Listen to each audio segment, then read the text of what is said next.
Alors bonjour à toutes et à tous, une nouvelle vidéo sur le sujet du stoïcisme. Euh, alors pourquoi j'ai choisi le stoïcisme? Parce que je me suis rendu compte a posteriori que j'ai pratiqué le stoïcisme sans le savoir, et c'est en découvrant en fait une affirmation d'Épictète, je pense sur Facebook ou sur tout simplement Internet, que je me suis intéressé de plus près à qui était Épictète, et je me suis rendu compte qu'il avait été, entre autres, le porte-parole en effet du stoïcisme. Donc, étant donné que c'est une philosophie, comment dire, pratique, et que j'ai pratiqué cette philosophie sans même le savoir, j'ai trouvé intéressant en fait de pouvoir éventuellement reprendre les principes, certains principes du stoïcisme, et puis les expliquer clairement et de façon pratique et pragmatique, parce que de ce que j'ai entendu jusqu'ici sur les autres intervenants sur YouTube, je trouve que c'est beaucoup plus abscon qu'autre chose, et on s'y perd en espèce de logorée intellectuelle qui n'en finit pas. Et surtout avec un manque de côté pratique, c'est-à-dire on ne voit pas très bien concrètement en fait comment mettre ça en place. Alors que dans cette vidéo, je vais tâcher en effet d'expliquer concrètement comment mettre ça en place. A tout de suite pour la suite de la vidéo.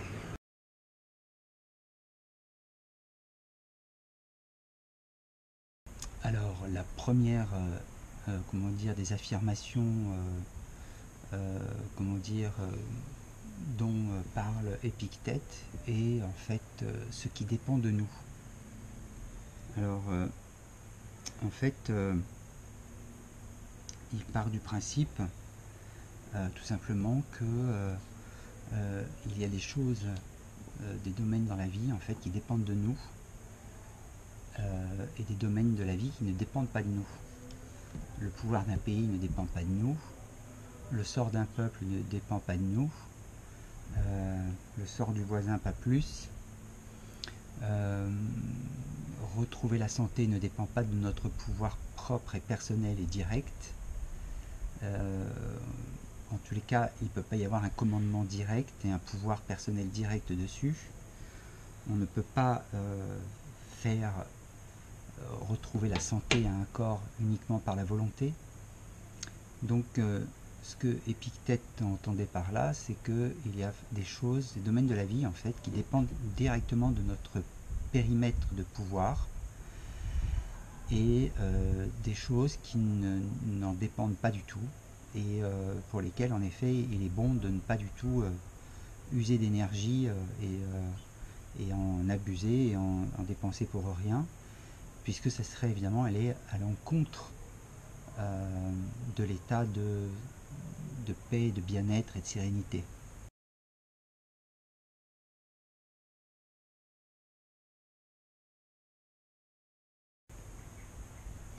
Le stoïcisme vise en effet le bonheur, l'état du bonheur, l'état de paix, l'état de quiétude, et donc évidemment toutes les règles qui sont dictées vont dans ce sens. Et Épictète en effet essaye de recentrer les choses en disant il y a des domaines en fait sur lesquels vous avez un pouvoir direct, et il convient en effet de cerner son périmètre de pouvoir personnel et en connaître ses limites, pour ainsi en fait ne pas par la suite dépenser de l'énergie inutilement à vouloir changer quelque chose sur lequel en fait nous n'avons vraiment pas le pouvoir direct. Pourquoi? Parce qu'en fait, non pas parce qu'on perdrait vraiment autant de temps que ça ou d'énergie, mais puisque évidemment compter sur l'ego pour vouloir quelque chose, et quand l'échec survient, évidemment se le reprocher. Donc c'est surtout en termes à chaque fois de conséquences qu'il faut réfléchir. C'est-à-dire que il faut se rappeler que l'ego est dualiste. À partir du moment où il est dualiste, il peut vouloir à un instant T quelque chose, et ne pas l'obtenir, et ensuite se reprocher de ne pas l'avoir obtenu alors qu'on y a dépensé force et attention et énergie. Donc c'est surtout dans ce but-là en fait que Épictète met en garde quelque part par ce qui dépend de nous. C'est pour éviter justement de tomber dans les pieds dans les filets de l'ego qui aurait tendance à vouloir exercer son pouvoir plutôt et dépenser son énergie dans quelque chose qui ne relève pas de son pouvoir personnel, pour ensuite évidemment mieux se le reprocher. C'est-à-dire que en fait concrètement ça veut dire quoi? Ça veut dire votre père ou votre mère ne va pas très bien et vous mettez en charge en fait de faire que votre parent aille mieux et de s'en occuper, et alors que éventuellement l'autre n'a rien demandé, mais même si c'était le cas, de toute façon ce serait pareil. À un moment donné en fait vous allez rencontrer des limites et vous allez tomber en échec, puisque de toute façon on ne peut pas faire le bonheur de quelqu'un contre son gré, ou en tous les cas on ne peut pas construire la sérénité ou la quiétude de quelqu'un contre son gré. Donc ce qui va se passer, c'est compter sur l'ego, le vôtre, pour vous reprocher en fait cet échec. Donc c'est pour ça que Épictète met bien en garde les adeptes du stoïcisme, c'est justement d'avoir le discernement nécessaire pour en fait reconnaître ce qui est de notre pouvoir et dans notre périmètre personnel, et ce qui ne l'est pas, pour éviter par la suite de nous reprocher évidemment tout échec, ce qui irait à l'encontre en fait de la recherche de la quiétude. Donc mettons de l'énergie, c'est ce qu'il nous dit, mettons de l'énergie et du pouvoir dans ce que nous pouvons, ce sur quoi nous pouvons agir directement, et laissons le reste aux affaires des autres quand on ne peut pas avoir un pouvoir personnel direct dessus. Donc nous pouvons avoir du pouvoir sur quoi? Nous pouvons avoir du pouvoir sur nos émotions, sur notre système de pensée, sur nos propres pulsions, et ça déjà c'est déjà énorme, parce qu'en fait c'est là-dessus que nous pouvons agir directement, en tout lieu, tout temps et à toute occasion. Donc c'est vraiment en fait uniquement là-dessus que nous avons un pouvoir personnel propre, direct, et comment dire, qui opère en fait à chaque seconde, qui peut opérer à chaque seconde, et en tout lieu, en tout instant. C'est le seul pouvoir en effet que nous ayons, que nous puissions utiliser sans limite, dans le but évidemment de construire notre quiétude. Alors donc nous avons vu ce sur quoi nous pouvons exercer notre pouvoir, et évidemment ici cela requiert en effet de reconnaître notre responsabilité propre, c'est-à-dire que compter aussi sur l'ego, pour parfois aussi ne pas en fait vouloir agir sur quelque chose sur lequel nous pouvons agir, et auquel cas évidemment là encore le processus de comment dire de rancœur et puis d'auto-jugement et de reproche viendra tôt ou tard, c'est-à-dire on entend les phrases ah bah, si j'avais su je l'aurais fait, voilà, donc j'aurais agi, j'y aurais mis de mon pouvoir là-dedans. Et en fait, voilà, c'est aussi quelque chose auquel il faut faire attention, encore une fois, comme l'esprit est dualiste, enfin le mental, l'ego est dualiste, évidemment, il y a des choses pour lesquelles il ne va pas vouloir s'investir et y mettre de son pouvoir personnel, alors qu'il a le pouvoir, un pouvoir d'intervention. Donc évidemment, il faut à travers ça reconnaître qu'on n'a pas non plus le pouvoir de changer les gens. Donc là encore,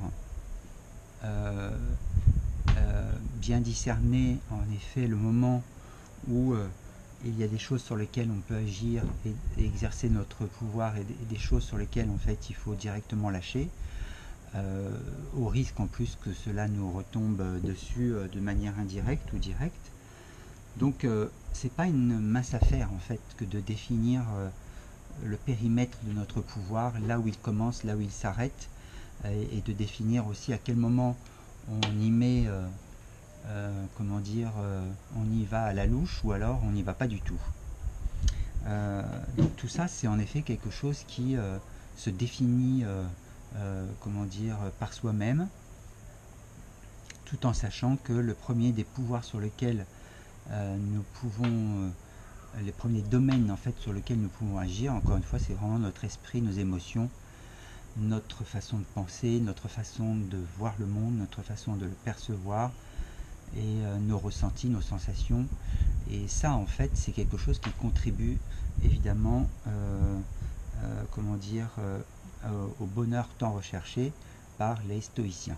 Nous allons passer en fait à la deuxième citation, enfin à une des autres citations d'Épictète, et nous allons voir en fait ce qu'elle comment dire, ce qu'elle englobe.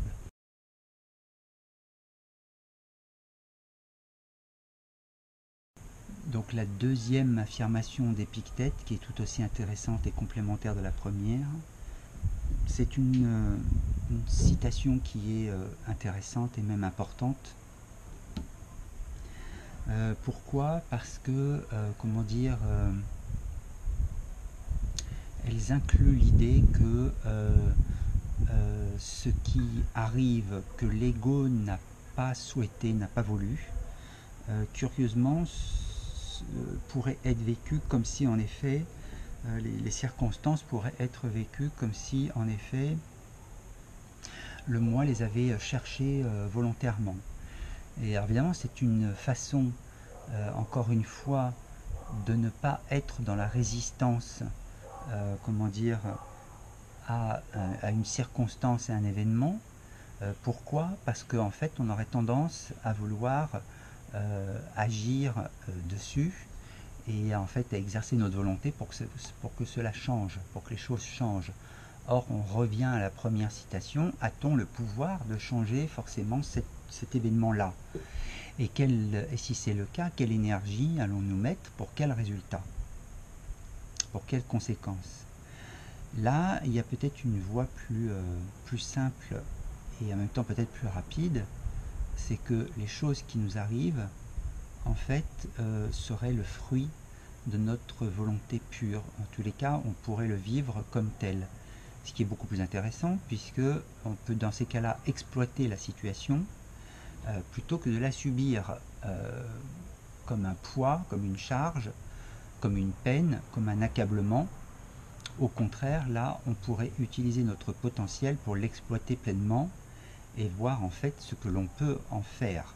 Alors, en faire, c'est-à-dire comment on peut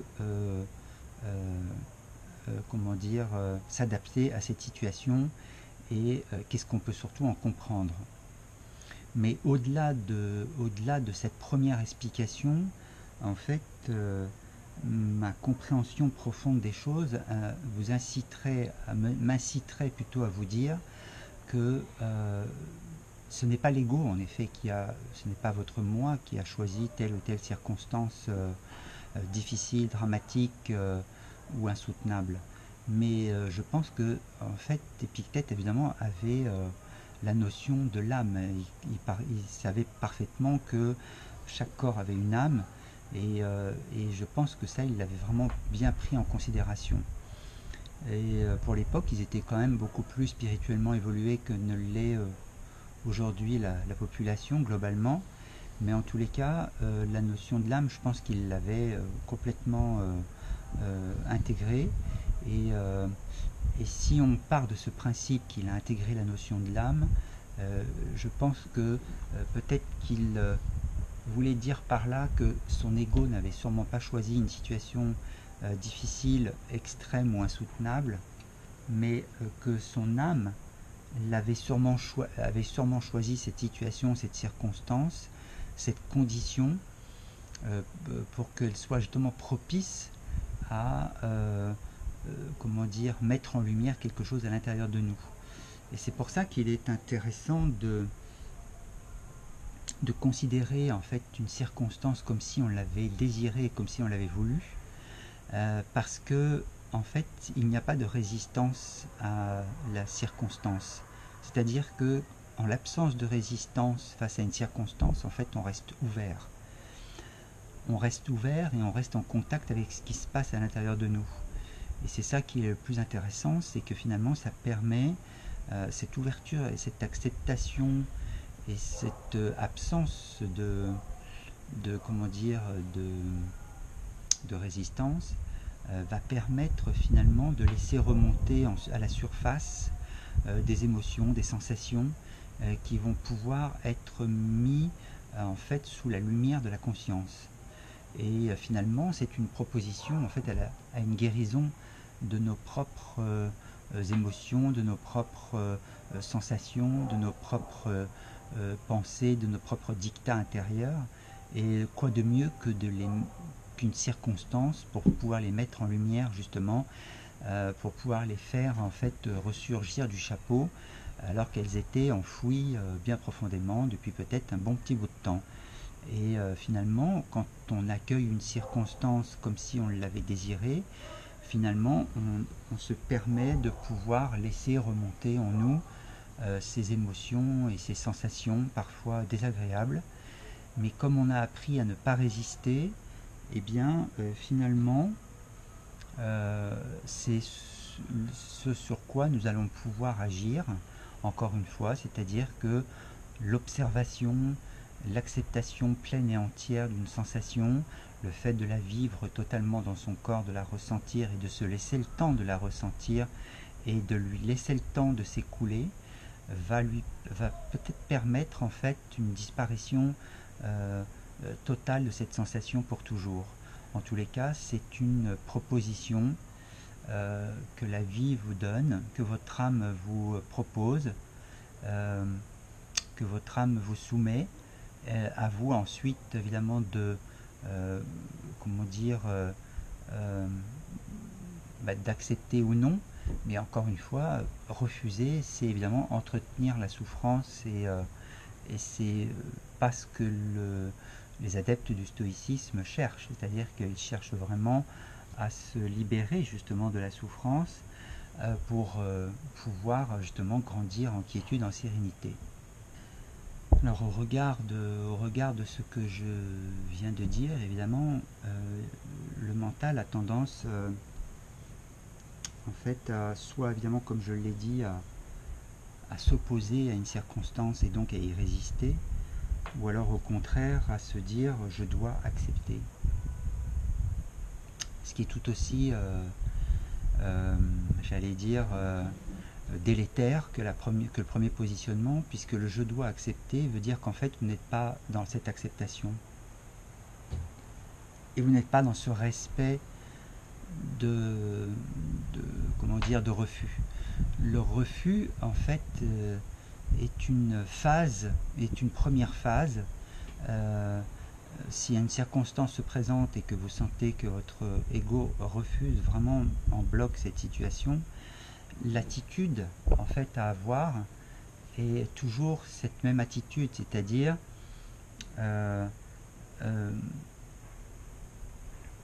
c'est toujours de n'opposer aucune résistance à ce qui est, c'est-à-dire de laisser, d'observer en fait ce refus et de l'accepter pleinement. Comment dire, si vous opposez en plus de la résistance à ce refus, parce que vous savez qu'en refusant une situation, ça va à l'encontre de votre quiétude, en fait vous êtes en train de vous piétiner dessus, c'est-à-dire que l'ego est en train de vivre une situation qui n'est absolument pas confortable et c'est trop difficile pour lui, donc il refuse dans un premier temps cette situation, il fait un blocage et vous avez ce même ego qui dit ah si il faut absolument accepter sinon ça va être le bordel, moi je vais pas trouver ma paix. Donc voyez comment l'ego en fait se subdivise en plusieurs personnalités et c'est là en fait où le bazar commence. Et pour éviter que le bazar commence, en fait face à ce refus, c'est toujours cette optique de non-résistance, c'est-à-dire que il n'y a pas l'idée de je dois accepter une situation, il y a l'idée que si je la refuse, eh bien je dois, comment dire, il est préférable d'accepter en fait le refus. c'est-à-dire de respecter ce refus pour éviter d'y opposer encore davantage de résistance. Et ça, c'est une phase importante, évidemment, par rapport à chaque événement. Et quant à la manière, en fait, d'exercer son pouvoir aussi sur nos sensations, nos impressions, nos émotions, c'est une forme de respect avec soi-même, c'est-à-dire que quand on est dans le refus, n'essayez pas de vous dire je dois accepter ce que je n'accepte pas, parce que c'est violenter en fait quelque part l'ego, et en fait c'est contre-productif, puisque ce qui va se passer, c'est que l'ego va résister encore davantage, et l'autre partie de l'ego, c'est-à-dire qui se subdivise, va vouloir encore davantage fracturer en fait, s'auto-fracturer en quelque sorte, pour faire en sorte d'aller au-delà du refus premier. Donc c'était important en fait de préciser ça, parce qu'évidemment l'ego a plusieurs façons de réagir, hein, et le refus en fait partie, et il faut en effet, il est important, capital même, de respecter ce refus, parce que en respectant ce refus et en l'acceptant, en fait, vous êtes toujours dans cette dynamique d'ouverture et de non-résistance à ce qui est. Et moins vous résistez à ce qui est, à la fois, enfin surtout intérieurement, plus vous êtes apte à pouvoir rester en contact avec ce refus, le ressentir pleinement, ressentir éventuellement la colère qu'il y a derrière le refus, et donc en fait de pouvoir vivre pleinement, encore une fois, ce qui se présente à vous.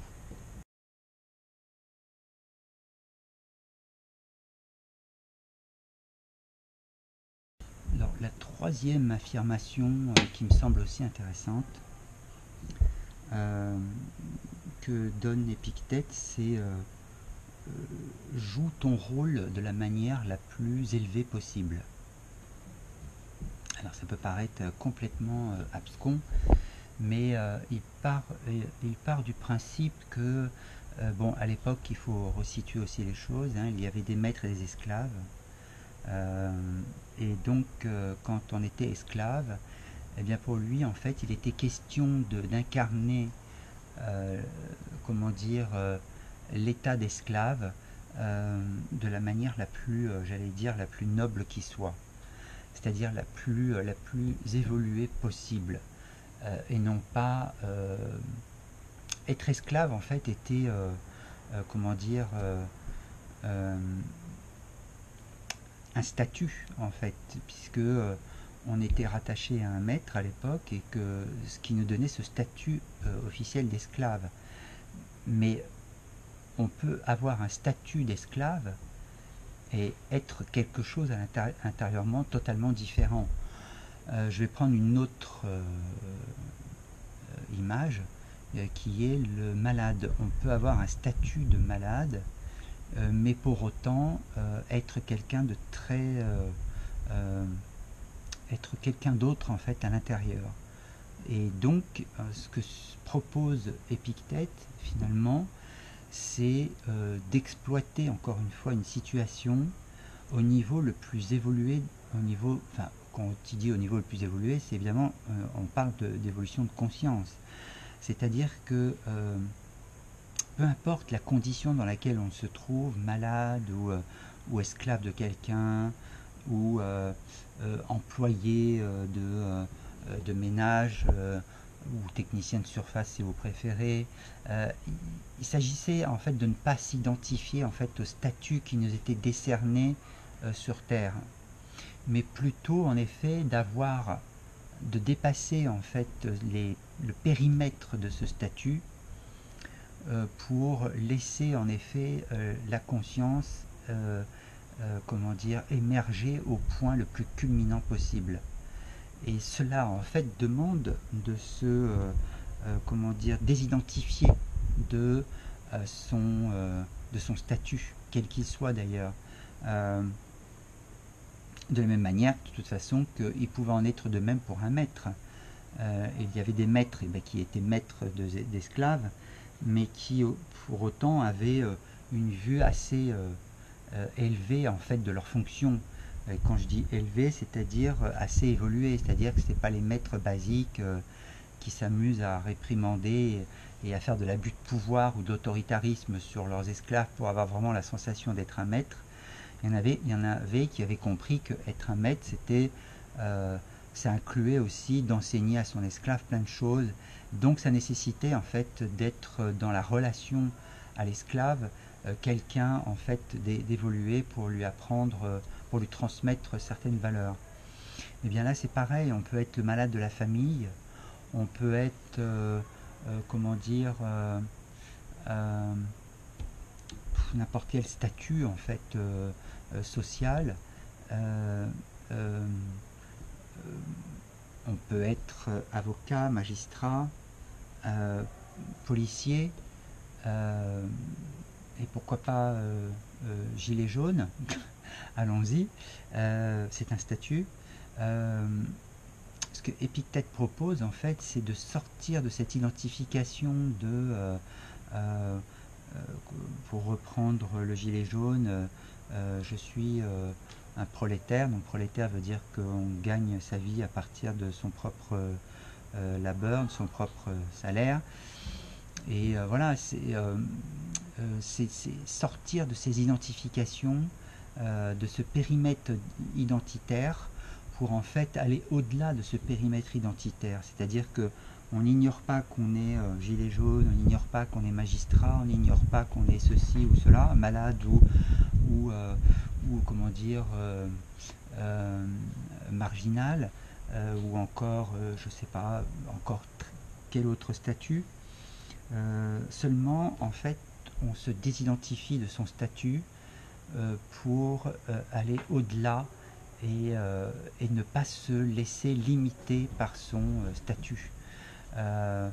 Puisque chacun en fait s'identifie à son statut, c'est-à-dire un magistrat évidemment s'identifie à son statut de magistrat, et il y a des choses à dire et à faire, il y a des choses à ne pas dire et à ne pas faire, ça n'est pas correct, ça n'est pas convenable, ça n'est pas socialement possible, parce que évidemment dans les relations sociales qu'ils ont avec d'autres magistrats, il y a des choses qu'il y a à dire et ne pas dire, il y a des convenances en fait sociales selon les statuts, ou voire même absence de convenance sociale. Tout ça en fait représente en fait une identification forte en fait à un statut, et je pense que quand Épictète dit soit en gros la version la plus évoluée qui soit de qui tu es, ça veut dire en fait dépasse le statut qui t'est donné sur Terre, quel qu'il soit, pour aller au-delà de qui tu es vraiment, c'est-à-dire avoir vraiment une évolution de conscience qui dépasse en effet le cadre du statut en lui-même.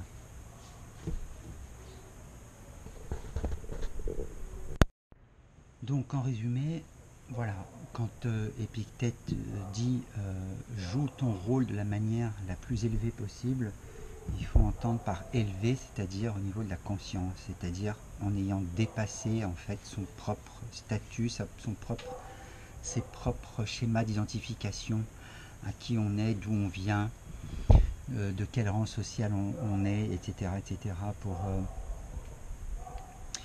justement ne pas, comment dire, entretenir encore une fois. On est toujours dans le stoïcisme, donc pour entretenir encore une fois la sérénité intérieure. Je rappelle juste que ici, alors que j'ai déjà mentionné dans certaines de mes vidéos, le trépied de l'ego qu'on retrouve en fait dans le bouddhisme tibétain, avec les trois animaux au centre de la roue tenue par Maya, la roue de la réincarnation, la roue du samsara, où en fait on voit les trois animaux, le coq, le cochon et le serpent, en fait au centre de la roue, qui sont en effet les trois, le trépied de l'ego, c'est-à-dire l'image, le pouvoir et la sécurité. Donc il est évident que quand on est enfermé par un rôle, un statut, quel qu'il soit, il est évident que il y a des moments où en effet on perd en fait de sa liberté personnelle, euh, celle qui est rattachée en fait à l'âme, c'est-à-dire que celle qui est dans l'instant présent et où l'ego en fait s'interdit certaines choses au motif que ce n'est pas, on est encore une fois, convenable et décent, et puis au contraire s'en oblige d'autres. Et là, en fait, quand Épictète dit joue ton rôle de la manière la plus élevée qui soit, c'est-à-dire c'est vraiment en ayant dépassé en effet tous les besoins en fait que l'ego réclame par rapport à la sécurité, au pouvoir et à l'image. Et, euh, et c'est souvent d'ailleurs l'image qui est en jeu. Alors évidemment le pouvoir et la sécurité jouent aussi, mais à partir du moment où on a un certain statut, un certain rôle dans la société, il est évident que l'image rentre en ligne de compte énormément. Et on voit d'ailleurs toutes les dérives aujourd'hui qui ont lieu justement par rapport à ça, c'est-à-dire qu'est-ce qu'on ne ferait pas pour redorer le blason de son image, euh, et, euh, et qu'est-ce qu'on est amené ensuite à regretter pour l'avoir fait. Enfin, vous voyez, c'est toutes ces dérives en fait qui s'en vont, qui s'écartent en effet de la recherche de la plénitude et de la quiétude. La quiétude et la plénitude n'ont que faire en fait des besoins de sécurité, des besoins d'image et des besoins de pouvoir. Euh, euh, donc voilà, je précisais ça pour ça parce que c'est important aussi de comprendre ça. Euh, on passe à l'étape suivante.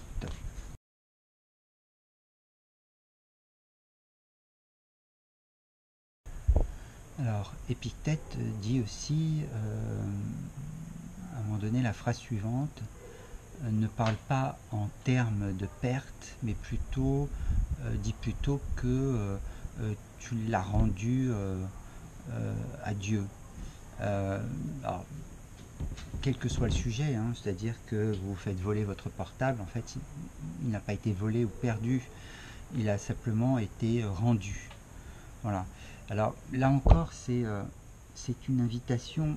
N'oublions pas que nous courons, enfin, notre direction est la quiétude, la paix intérieure, le bonheur. Donc il est évident que quand quelqu'un nous vole quelque chose, qu'on est victime d'un vol, il est évident que là, comment dire, l'ego en souffre, puisque évidemment il a la sensation d'avoir perdu quelque chose.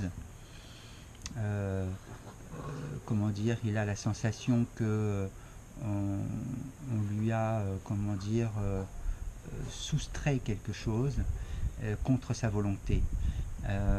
Donc cette, cette idée de l'avoir rendu finalement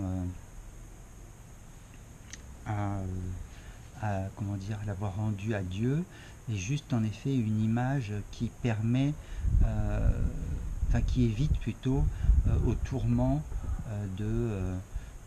comment dire, d'assaillir en effet l'ego et notre mental et de, comment dire, de cogiter pendant des heures sur ce qui aurait dû se passer, sur ce qu'on aurait dû faire, pas faire, sur qui est ce voleur, euh, comment en effet on va passer des heures à le juger, etc. etc. Donc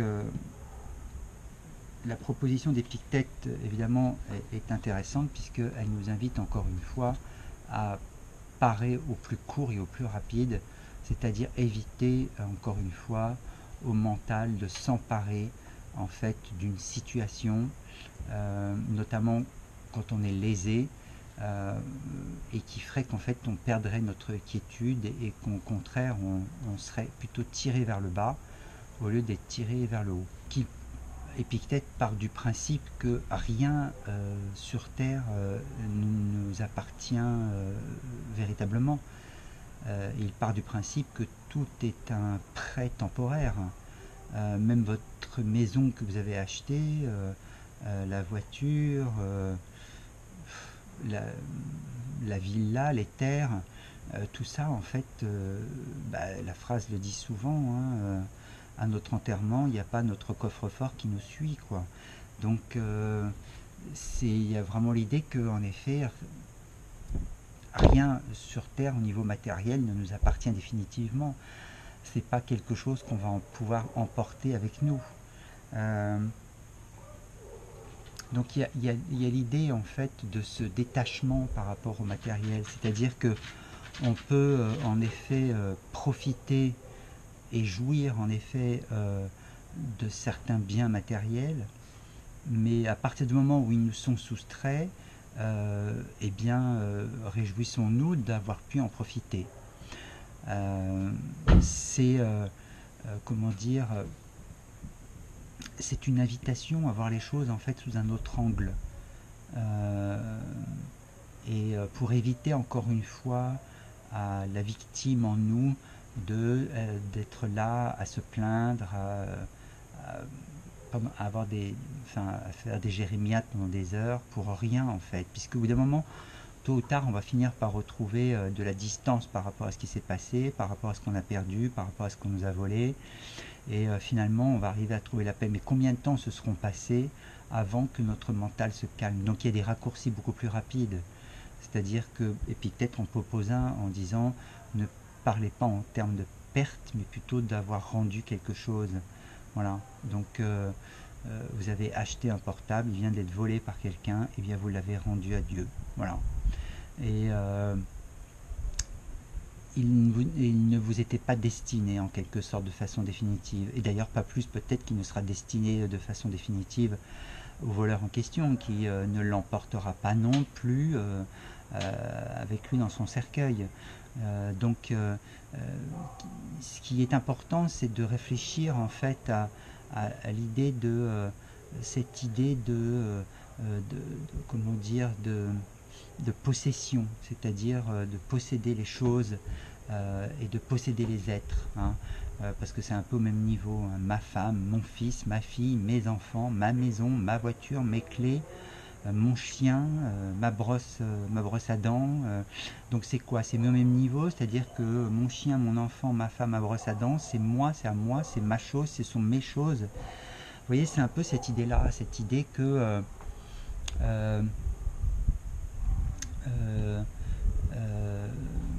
l'ego veut asseoir quelque part sa sécurité à travers ça.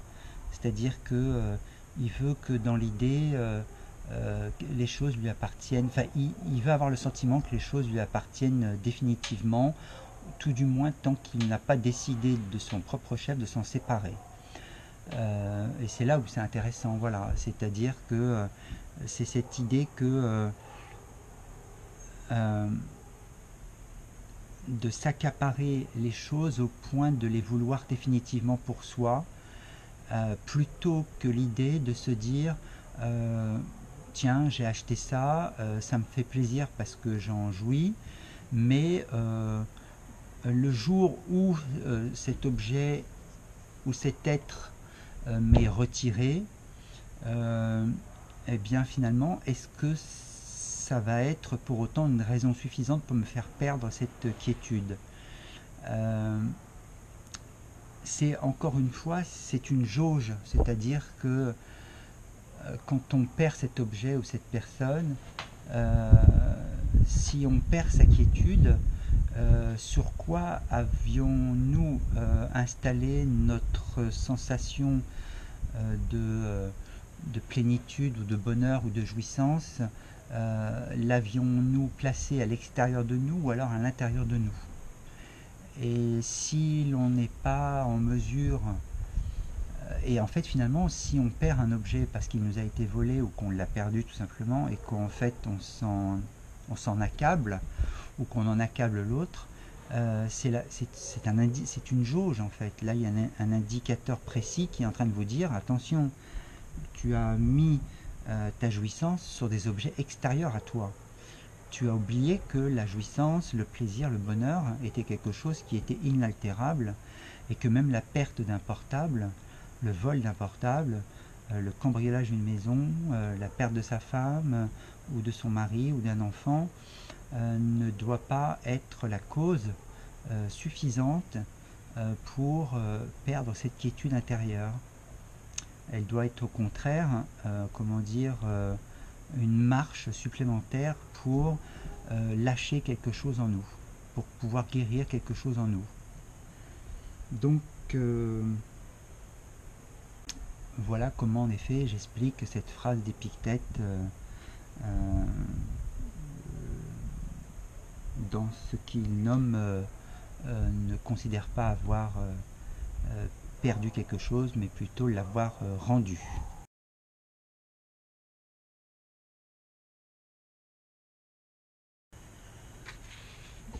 Alors, une autre phrase d'Épictète qui est intéressante, c'est incarner le changement que l'on veut voir. Et ça, c'est une phrase que vous avez sûrement déjà entendu dire autour de vous, peut-être. Et donc, que dire de plus, si ce n'est que on attend en fait que les autres, que le monde, la société, les gens, le peuple, les nations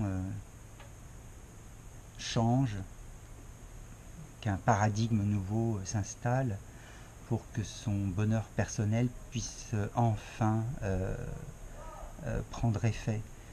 Mais ça ne fonctionne pas comme ça. Le bonheur, c'est pas quelque chose comme ça qui vous tombe dans l'assiette tout cru.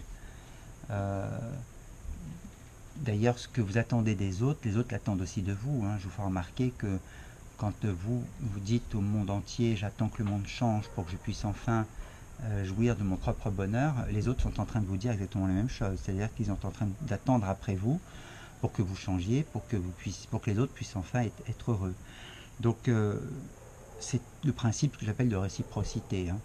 C'est-à-dire que ce qui est valable pour vous est aussi valable pour les autres et inversement. Donc incarner le changement que l'on veut voir, eh bien en effet, pourquoi attendre que le changement vienne de l'extérieur? Commençons déjà, nous, intérieurement, par changer. Et peut-être d'ailleurs en changeant nous-mêmes notre regard sur le monde, eh bien peut-être que nous verrons le monde de façon extrêmement différente. Et c'est d'ailleurs même une certitude, c'est même pas une hypothèse, c'est vraiment une certitude. Si nous changeons notre perception que nous avons de notre voisin, de notre belle famille, de notre propre famille, de nos sœurs, de nos frères, de nos parents, eh bien si nous apercevons qu'en fait en changeant notre perception et notre point de vue, eh bien curieusement nous les voyons d'une autre façon. Et puis nous nous voyons aussi d'une autre façon vis-à-vis d'eux. Donc incarner le changement que l'on veut voir en effet dans le monde, eh bien en effet c'est arrêter, enfin c'est tout du moins c'est une astuce que le mental adopte pour ne pas justement, pour rester complètement statique et ne rien changer. C'est-à-dire que pendant qu'il attend que le reste du monde change au motif que son bonheur n'arrivera que quand le reste du monde aura changé, en fait c'est juste une tactique d'immobilisme et d'inertie. Donc l'ego en fait refuse plus que tout le changement. Il déteste ça parce qu'il a le sentiment que c'est l'inconnu qui vient à lui et il déteste l'inconnu. Et donc voilà, on préfère que les autres changent, que le monde change, que la société change, que notre pays change, que le gouvernement change, que le voisin change, que nos parents changent, que nos frères et sœurs changent, plutôt que nous changions. Voilà, et en définitive, c'est juste une tactique comme une autre que le mental a pour en fait ne pas évidemment remettre en question quoi que ce soit. C'est trop fatigant de remettre en question les choses, c'est trop compliqué, donc il vaut mieux que le reste du monde change, et puis voilà, on sera heureux à partir du moment où tout le reste aura changé. Seulement ça ne fonctionne pas comme ça, le bonheur ne s'installe pas non plus dans une société ou sur une nation comme ça en claquant du doigt. Je ne vois pas comment demain ou après-demain les Français pourraient être d'un seul coup en un claquement de doigts heureux. Je ne vois pas du tout, il n'y a aucun événement qui aurait ce pouvoir-là. De toute façon, aucune circonstance extérieure n'a ce pouvoir-là. C'est-à-dire que rien à l'extérieur ou à l'intérieur, à l'extérieur de nous, en fait, que ce soit une épreuve ou une bonne chose, n'a le pouvoir, en fait, de nous rendre malheureux ou de nous détruire, ou au contraire de nous hisser au plus haut sommet du bonheur. Et si une chose à l'extérieur nous hisse au plus haut sommet du bonheur, moi je tire la sonnette d'alarme en vous disant attention à la chute. Parce que si c'est le cas, ça veut dire qu'en fait c'est quelque chose que vous attribuez à l'extérieur de vous. Donc méfiance, parce que quand l'émulsion va retomber, la chute est d'autant plus, enfin la chute et l'impact de la chute est d'autant plus douloureux. Donc si un bonheur a pour cause quelque chose à l'extérieur de vous, méfiance. Et si un malheur a pour, enfin si, comment dire, une souffrance a pour cause quelque chose à l'extérieur de vous, méfiance aussi, parce que là ça veut dire que vous avez aussi, vous accordez aussi à l'extérieur en fait, comment dire, le pouvoir, la faculté en fait de vous rendre heureux ou malheureux.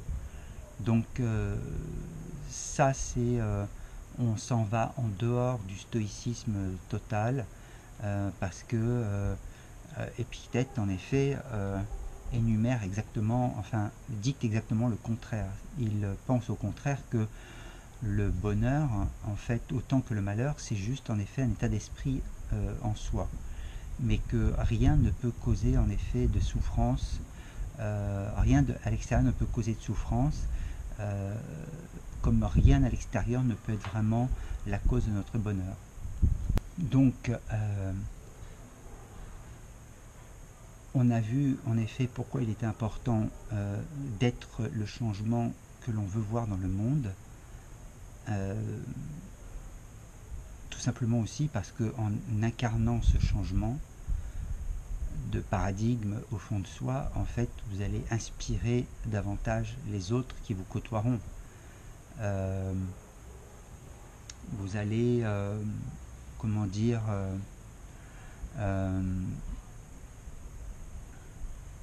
transpirer quelque chose qui vont forcément inspirer les autres. Voilà.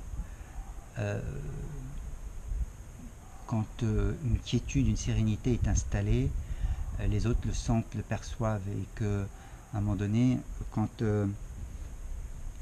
un événement difficile arrive, mais que vous restez en effet stoïque, eh bien ça interpelle les autres. Et c'est là qu'en effet vous pouvez avoir de l'influence en fait sur les autres par rapport à l'état d'esprit que vous avez adopté pour en arriver là, sans pour autant faire du prosélytisme.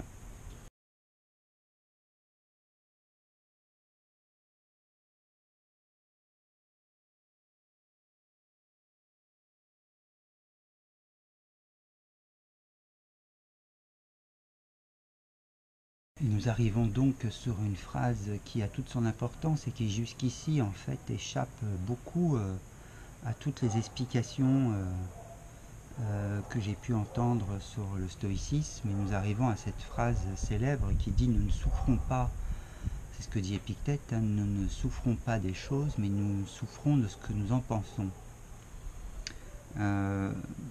Et là en fait il résume quelque chose de très important et de très profond. Il est en train de nous dire clairement et de manière limpide, alors certes ça peut paraître assez énigmatique, mais que finalement nous ne souffrons pas de la réalité en tant que telle, mais bien en fait de la manière dont nous percevons cette réalité.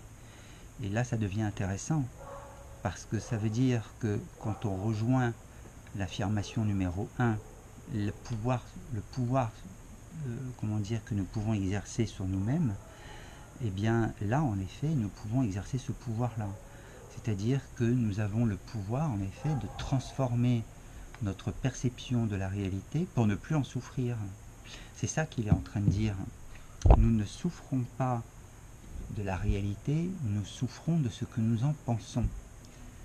Donc si nous changeons notre façon de percevoir la réalité, alors nous permettons à la souffrance de s'évanouir.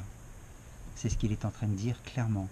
Et c'est ce qui résiste beaucoup, cette phrase résiste beaucoup aux esprits qui essayent sur YouTube d'expliquer le stoïcisme. C'est même souvent assez galvaudé. Voilà, les personnes passent un peu au-dessus ou à côté et ne savent pas en fait véritablement comment articuler cette phrase. C'est un des exercices que j'ai fait il y a 25 ans en particulier, c'est-à-dire que je méditais sur ce qui mes événements du passé, et je cherchais en fait à transformer dans mon esprit la manière de les percevoir pour en fait changer ma manière d'y répondre. Et je voulais y répondre en étant libre, c'est-à-dire libéré et en paix. Et c'est là-dessus en fait que j'ai énormément œuvré, et c'est pour ça qu'aujourd'hui en fait je propose une méthode qui permet en effet, où j'invite les gens en effet à changer leur perception de la réalité pour que la souffrance s'évanouisse. Et c'est une méthode qui est évidemment rapide. En l'espace d'une ou deux séances, en fait, pour un problème donné, la souffrance est complètement évanouie et ne revient jamais, évidemment, puisque votre point de vue a complètement changé.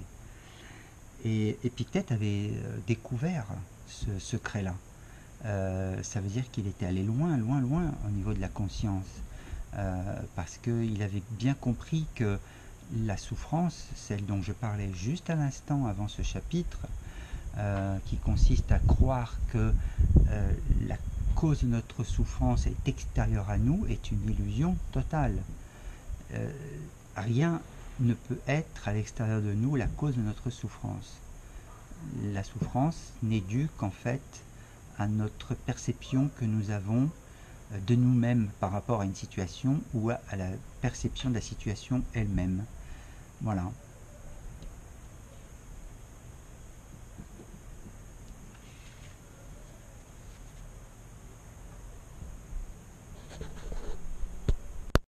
Donc en résumé, nous souffrons des événements, des circonstances, parce que en fait nous les ramenons tout simplement à nous.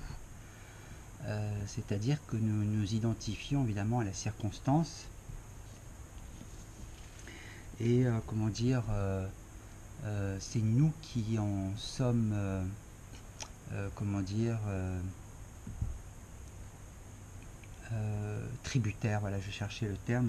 C'est nous qui en sommes tributaires, et quand il y a, comment dire, quand le moi vit un échec ou un divorce,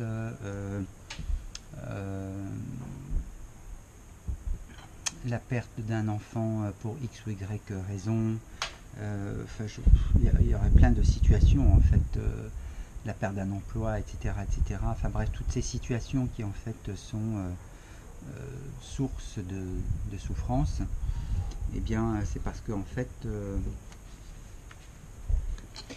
le moi évidemment s'identifie à ces situations, c'est-à-dire qui suis-je moi par rapport à cette situation-là. Et souvent évidemment c'est la victime qui prend le relais, parce que la question n'est pas consciente, tout simplement. Si elle devenait consciente, ça serait plus intéressant en fait. Mais bien souvent, voilà, c'est une réaction inconsciente de l'ego qui, comment dire, refuse cet événement parce que il le juge comme étant négatif, parce que cela remet en question à la fois toujours la même chose, c'est-à-dire le fameux trépied de l'ego, c'est-à-dire que ça remet en question soit son pouvoir, soit son besoin de sécurité, soit son besoin d'image, et que dans tous les cas, à partir du moment où en effet ça vient entamer, abîmer en fait l'un des trois piliers, forcément l'ego va nécessairement vouloir se défendre de ça, Et donc la première réaction qu'il a par rapport à un événement comme ça, c'est évidemment la résistance, encore une fois, c'est-à-dire que il ne veut pas entendre, il ne veut pas, comment dire, s'ouvrir à ce qui se passe, et il s'imagine que la souffrance vient en effet de cet événement et non pas de la manière dont il perçoit l'événement.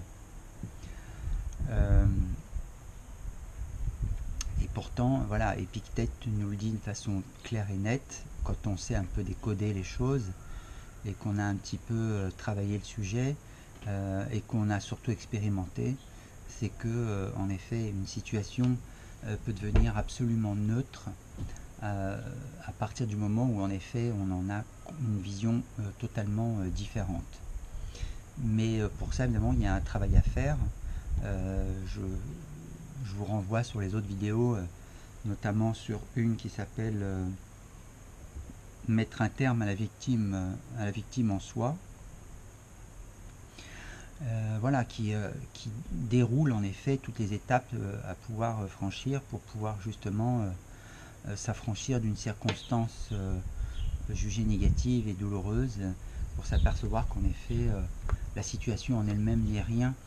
C'est un principe d'ailleurs bouddhiste, hein, je le rappelle, il y a vraiment des choses qui s'entrecoupent avec le bouddhisme, les principes bouddhistes, hein, puisque un des principes bouddhistes dit le fait, l'événement, la circonstance est vide de sens.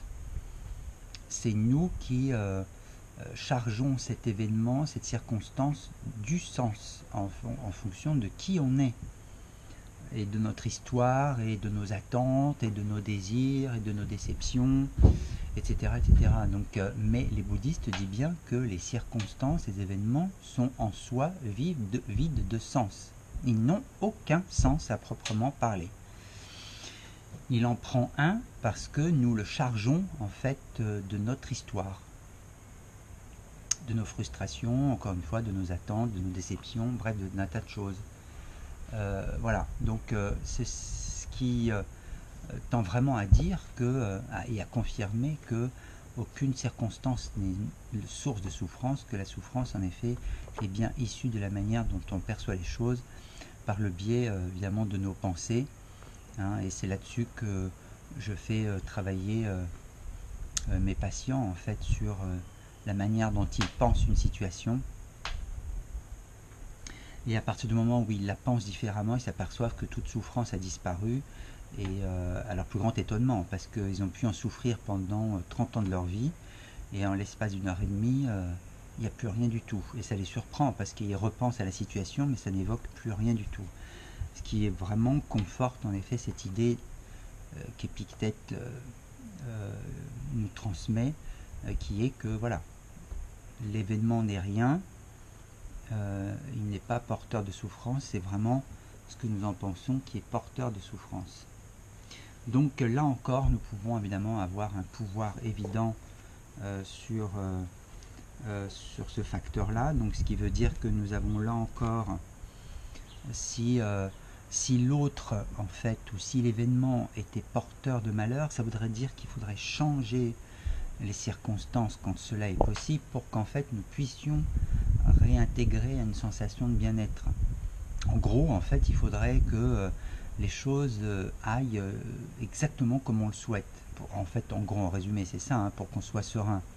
Et la vie ne se passe pas comme ça. Donc il y a forcément une raison.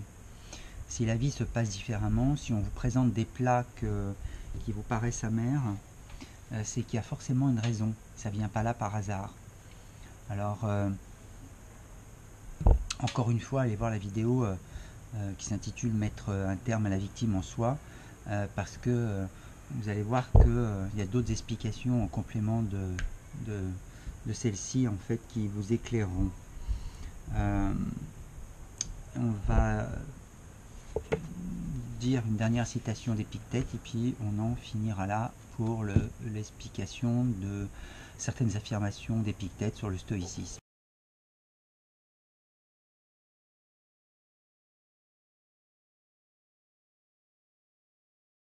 Alors il y a cette phrase intéressante d'Épictète, ça vient juste dans le prolongement en fait, et pour terminer l'affirmation précédente, on voit bien encore une fois que tout est une question d'opinion et de pensée vis-à-vis de soi-même. C'est-à-dire que ce n'est pas l'insulte ou le fait d'être frappé qui nous font du tort. Ce qu'il est en train de dire, c'est que le fait d'être frappé ou insulté, on imagine, je dis bien on imagine que ça nous fait du tort.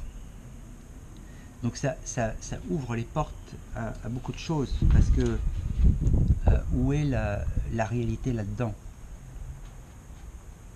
Et la réalité est bien à un niveau bien au-delà en fait de l'illusion. C'est-à-dire que l'illusion consisterait à dire que en effet c'est l'autre qui nous insulte ou qui nous frappe, qui nous fait du tort. En réalité, Épictète est en train de nous dire non. C'est l'idée que quelque chose ou quelqu'un te fasse du tort. C'est ça qui est la cause de ta souffrance. C'est que tu crois que telle chose, tel acte, telle insulte te fait du tort. Et c'est ça qui en effet est source de souffrance. C'est parce qu'on imagine que cela nous fait du tort. Mais en réalité, c'est juste quelqu'un qui nous insulte ou qui nous frappe et ça va pas plus loin. Alors vous allez me dire, oui, mais bon, frapper quand même, oui, mais bon, ça veut dire quoi? Ça veut dire que vous êtes identifié à votre corps. Épictète n'était pas identifié à son corps. La preuve, c'est qu'à un moment donné, son maître le coince, on l'appelait d'ailleurs Épictète le boiteux, parce que son maître, en fait, lui avait coincé la jambe, en fait, dans une machine. Et pour lui montrer tout simplement qui était le maître. Voilà, bon, démonstration là pour le coup idiote du rôle du maître, hein, on est bien d'accord, hein, que ce n'était pas la position la plus élevée et la plus évoluée qui soit. Au contraire, hein, c'est même plutôt l'inverse. Mais ce qui est intéressant, c'est que même Épictète n'était plus du tout identifié à son corps, c'est-à-dire qu'il était vraiment, il savait qu'il était autre chose que cette personne dans ce corps-là. Il savait qu'il était vraiment une conscience dans ce corps, mais non pas un ego dans ce ayant ce corps. Ce qui suppose évidemment un travail intérieur important, au point en effet de se désidentifier. On sait très bien que selon le bouddhisme tibétain, ce qui cause des difficultés au niveau de la souffrance, c'est évidemment l'identification et l'attachement. Identification, attachement et aversion, et Épictète en parle de l'aversion, puisqu'il dit c'est une chose sur laquelle nous pouvons avoir du pouvoir, donc il comprend bien que c'est quelque chose qui existe. Attachement et identification, selon le bouddhisme tibétain, est une source de souffrance. Donc les Tibétains disent bien aussi, le bouddhisme tibétain dit bien aussi que l'ego, de toute façon, tant que l'ego existe, la souffrance persiste. Donc il y a vraiment l'idée que souffrance et ego sont synonymes. Épictète n'était même plus identifié à son propre corps, c'est-à-dire qu'il était cette conscience dont il savait qu'elle avait, que cette conscience habitait ce corps, mais il n'était plus ce corps physique. Il savait bien qu'il était cette conscience qui habitait ce corps, c'est tout. Et quand à un moment donné, son maître lui demande, et qu'est-ce que tu crois qu'il va se passer si je tourne encore un peu plus la machine, la roue de la machine? Épictète ne s'énerve pas du tout, il lui dit, mais en fait tu vas briser l'os de la jambe. Donc regardez ce niveau de détachement, il n'est pas du tout en train de dire le tort qu'il est en train de lui faire, l'espèce de salaud que c'est, etc. Enfin bref, on est loin de tout ça. Il a fait un tel travail sur lui qu'il est capable simplement de dire, si tu tournes davantage la roue de la machine, ce qui va se passer, c'est que l'os de la jambe va casser. Voilà.